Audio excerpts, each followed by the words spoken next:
Si vous écoutez ces mots aujourd'hui, ce n'est pas le fruit du hasard, mais parce que vous portez en vous une essence singulière, un murmure intérieur que peu de gens parviennent à percevoir.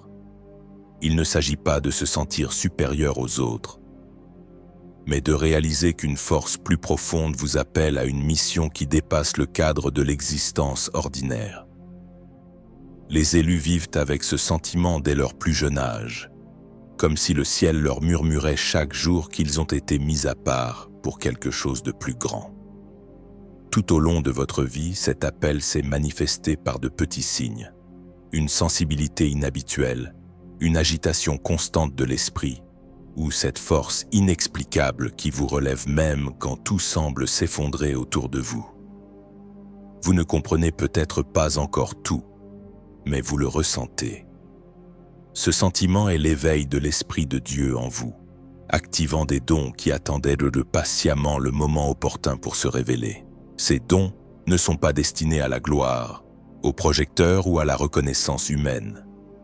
Ce sont des outils célestes confiés aux élus pour accomplir une mission divine sur terre. Ils sont là pour guérir, protéger, guider et révéler ce que les yeux humains ne peuvent voir. Si vous avez trouvé votre chemin jusqu'à ce message, c'est peut-être parce que le processus d'activation a commencé. Le premier de ces trésors est la sagesse qui vient d'en haut. Il existe une forme de connaissance que les livres ne peuvent enseigner et que l'expérience de la vie ne suffit pas à acquérir.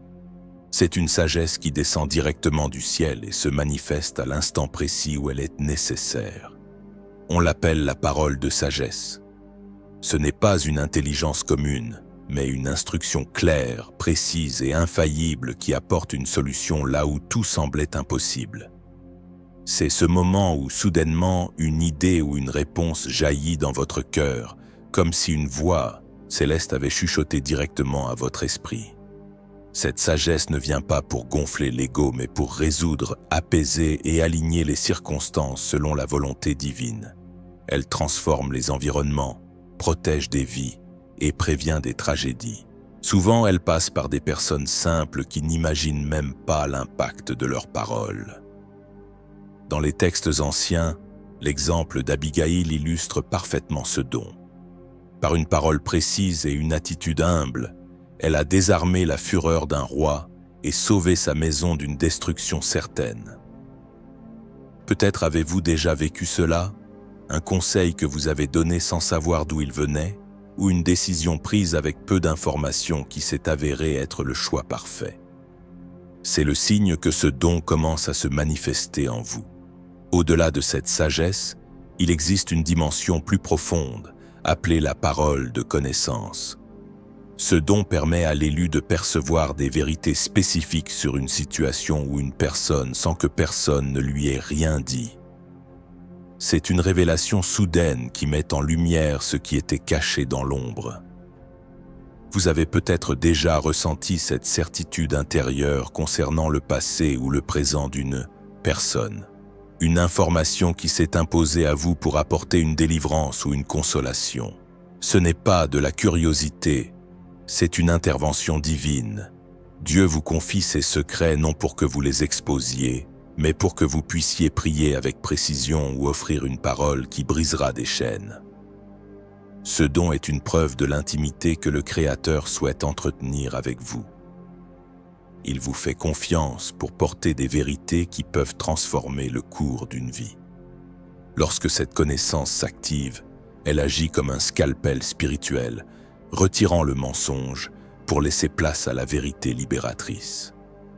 Parallèlement à cette connaissance, les élus reçoivent le don du discernement des esprits.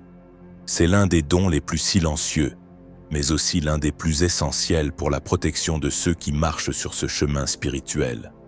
Le discernement est la capacité de percevoir ce qui se cache derrière les apparences. Alors que la majorité des gens se laissent charmer par de belles paroles ou des gestes aimables, l'élu ressent quelque chose de plus profond. Il est capable de percevoir dans le silence de son âme si une intention provient de Dieu, de la nature humaine ou d'une source spirituelle obscure qui doit être affrontée.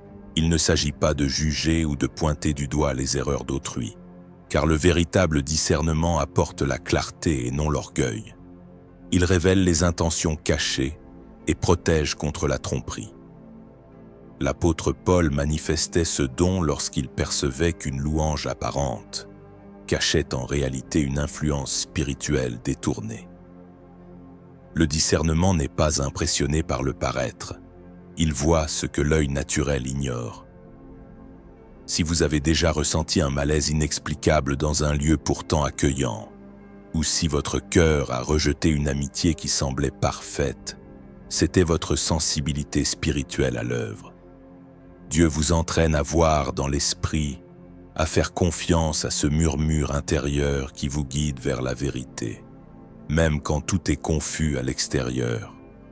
Cette vision spirituelle s'accompagne souvent d'une autorité naturelle qui ne s'apprend pas dans les écoles de commandement. C'est l'autorité du royaume. Les élus qui marchent dans leur appel dégagent une présence qui calme les tempêtes environnantes. Sans avoir besoin de crier ou de s'imposer par la force, leur simple arrivée dans une pièce peut modifier l'atmosphère. Les ténèbres reculent là où la lumière est assumée. Cette autorité est un don de positionnement. Vous savez qui vous êtes et à qui vous appartenez. Elle se manifeste dans vos paroles, qui portent un poids inhabituel, et dans vos prières, qui semblent percer le ciel avec une efficacité redoutable. Si vous avez remarqué que les gens se tournent naturellement vers vous dans les moments de crise, ou que vos déclarations de foi finissent par se matérialiser, c'est que cette autorité est en train de s'ancrer en vous. Elle vous a été donnée pour établir l'ordre divin là où règne le chaos, pour protéger les faibles et pour diriger ceux qui ont perdu leur boussole morale. Le voyage se poursuit avec la foi surnaturelle, cette force qui ouvre des chemins là où il n'y a que des murs. Nous ne parlons pas ici de la foi commune que chacun peut avoir, mais d'une puissance relâchée du ciel qui permet à l'élu de faire une confiance absolue à Dieu, alors que tout semble perdu. C'est une foi qui ne dépend pas de ce que les yeux voient, mais de ce que le cœur sait être vrai. Elle agit comme une clé secrète. Les élus qui portent ce don sont ceux qui, au milieu du chaos, continuent de déclarer que la victoire est proche. Ils prient quand personne n'y croit plus, ils sèment quand la terre semble stérile, et ils tiennent bon parce qu'ils ont la certitude que le ciel a le dernier mot. Cette foi est contagieuse. Elle inspire l'espoir là où régnait le désespoir. Elle ne vient pas d'une motivation humaine ou d'un effort de volonté, mais d'une intimité profonde avec le Créateur. Si vous avez déjà ressenti une paix totale au milieu d'une tempête, ou si vous avez déclaré une chose impossible et l'avez vue se réaliser, alors ce don de foi est actif en vous. Il est le carburant qui vous permet de traverser les déserts sans faiblir, transformant chaque obstacle en un tremplin pour la gloire divine. Pourtant, porter de tels dons implique souvent de traverser des saisons de solitude profonde. C'est le poids de l'élection. Être mis à part signifie parfois être incompris par ceux-là même que vous aimez le plus. Vous pouvez vous sentir comme un étranger dans votre propre famille ou dans votre cercle social, car vos priorités et vos perceptions ne sont plus alignées sur le monde matériel. Cette solitude n'est pas une punition, mais une préparation. C'est dans le silence du désert que Dieu forge le caractère de ses serviteurs. Si vous vous sentez isolé, sachez que c'est dans ces moments de retrait que votre oreille spirituelle devient la plus fine. Dieu vous sépare du bruit pour que vous n'entendiez que sa voix. Cette étape est cruciale pour que vous ne dépendiez plus de l'approbation des hommes, mais uniquement de la direction divine. Acceptez cette mise à part, car elle est le signe que vous êtes en train de passer d'un simple croyant à un instrument affûté entre les mains du Maître. Ensuite, se manifestent les dons de guérison. Il est fascinant de noter que ces dons sont souvent évoqués au pluriel, car la restauration divine ne touche pas seulement le corps physique. Dieu utilise les élus pour apporter la guérison aux âmes brisées, aux émotions blessées et aux esprits tourmentés. Il y a des blessures que les examens médicaux ne peuvent détecter mais qui font souffrir chaque jour. C'est là que l'élu intervient, parfois par une simple présence, une étreinte ou une parole qui apporte le calme. Ce n'est pas une question de talent personnel mais de laisser le toucher de Dieu couler à travers soi. Les élus sont souvent placés dans des environnements de souffrance, non pour y succomber, mais pour y apporter la restauration. Si vous ressentez un poids dans votre cœur face à la douleur d'autrui, ou si vous avez remarqué que votre intercession apporte un soulagement inexplicable à ceux qui vous entourent, soyez attentifs. Dieu fait de vous un instrument de sa compassion. Ce don ne cherche pas le spectacle, il cherche le service. Il demande un cœur disposé à être un canal par lequel la vie divine peut s'écouler pour réparer ce qui a été brisé. À cette compassion s'ajoute le don de prophétie, qui est la capacité de communiquer le cœur et la pensée de Dieu pour le temps présent. Prophétiser n'est pas seulement prédire l'avenir, c'est surtout apporter une parole d'édification, d'exhortation et de consolation. C'est dire à quelqu'un ce que Dieu pense de lui à un moment où il se sent abandonné. C'est redonner une direction à une communauté qui s'égare. Si vous avez déjà ressenti une urgence brûlante de dire quelque chose à quelqu'un et que ces mots ont agi comme un baume ou un réveil nécessaire, vous avez touché à la dimension prophétique. Ce don demande une grande humilité, car l'élu doit s'effacer pour laisser passer le message pur. Il ne s'agit pas de vos opinions, mais de sa voix. La prophétie est une lumière qui éclaire le sentier des autres, leur rappelant que le ciel ne les a pas oubliés et que leurs efforts ne sont pas vains. Enfin, nous arrivons au don de l'opération des miracles, ce moment où le ciel envahit le domaine de l'impossible. Les élus ne sont pas appelés à vivre une vie ordinaire. Il y a des instants où ni la force humaine ni la logique ne peuvent résoudre une situation. C'est alors que Dieu intervient directement pour changer les circonstances naturelles et défier les lois de la probabilité. Un miracle n'est pas une coïncidence, c'est une réponse divine précise à un moment crucial.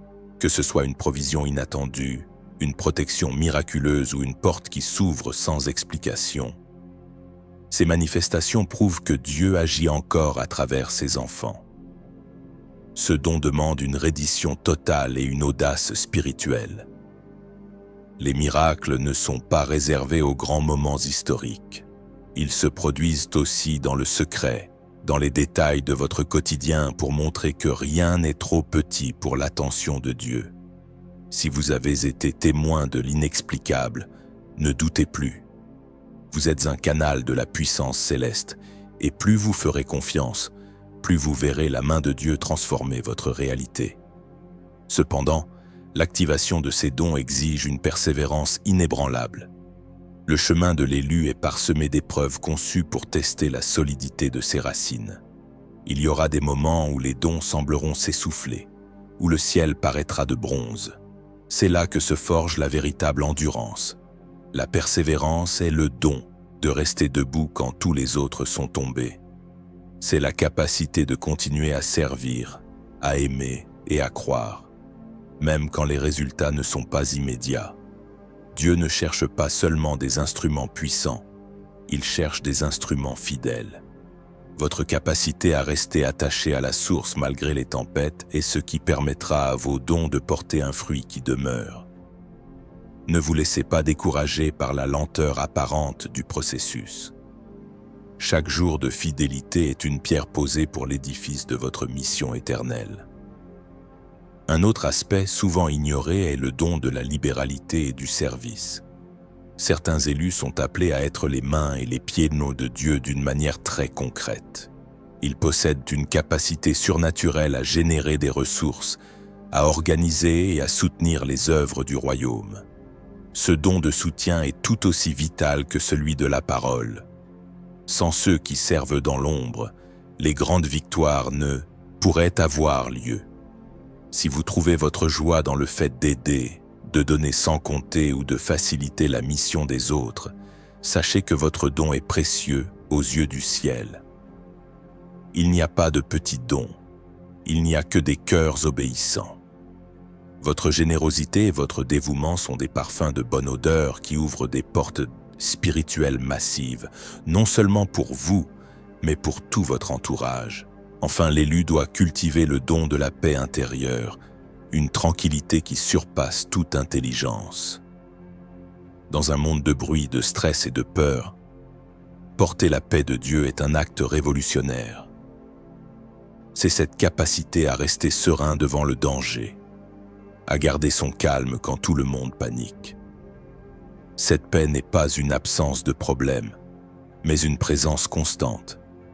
Elle est le signe ultime que vous avez déposé votre vie entre les mains du Créateur. Lorsque vous marchez dans cette paix, vous devenez un refuge pour les autres. Votre simple présence apaise les esprits tourmentés et redonne espoir aux désespérés. C'est le sceau de l'esprit sur votre vie, confirmant que vous n'êtes plus esclave des circonstances, mais maître de votre destinée spirituelle. Ce voyage à travers ces dons n'est pas une simple accumulation de connaissances, c'est un véritable éveil spirituel. Quelque chose en vous est en train d'être activé, rallumé et renforcé. Si vous avez passé du temps à penser que vous étiez trop différent, trop sensible ou incompris, comprenez aujourd'hui que vous étiez simplement en préparation. Vous êtes l'un des élus, marqués pour porter une lumière dans l'obscurité de ce monde. Ces dons ne demandent pas de performance ou de théâtre, ils coulent naturellement d'un cœur abandonné. Plus vous vous approcherez de la source, plus ces capacités se manifesteront avec autorité. Ne craignez pas d'être un vase imparfait, car Dieu a toujours utilisé ceux qui se sentaient petits pour accomplir de grandes choses. Moïse, Gédéon ou Jérémie ont tous connu le doute avant d'accepter leur mission. Aujourd'hui, c'est votre moment. Le moment d'arrêter de douter, d'accepter votre appel et de laisser ces dons s'épanouir. Le monde a besoin de la lumière que vous portez. Soyez prêts, car une fois que ces dons s'éveillent, plus rien ne reste jamais pareil. Marchez avec cette certitude. Vous avez été choisi avec un but précis, et le ciel tout entier soutient chacun de vos pas sur ce chemin de gloire.